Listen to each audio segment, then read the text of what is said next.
Bwana kaka, mambo vipi? Bwana poa blaza, inakuaje? Bwana unyama. Unyama mwingi kaka. Vibe sana kaka. Nimeshazoea kawaida. Unazungumziaje kiwango cha timu ya Taifa Stars ilichoonyesha leo dhidi ya Irani? Kaka, kiukweli kabisa Taifa Stars leo imeonyesha kiwango kibovu sana. Yaani haiwezekani timu ya taifa inacheza kama wachezaji wamekunywa alkasusu vile au juisi ya mwani yani. Yaani mpira ueleweki, ni mpira butu Remi Ongala ieleweki. Ila mimi nilikuwa naona nitoe wazo. Mimi nilikuwa naona Twiga Stars kwa sasa hivi ndio ingefanywa ikawa Taifa Stars. Alafu hii Taifa Stars hii kaka ikawa Twiga Stars.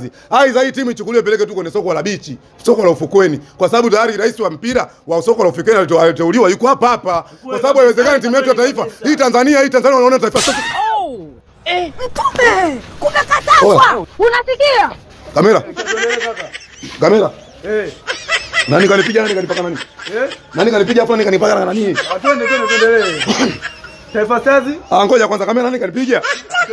Kamera kwa nini kila siku mimi? Hao nataka kuniuisha kamera. Kamera. Niko kwa nini mbona unawasha? Kamera.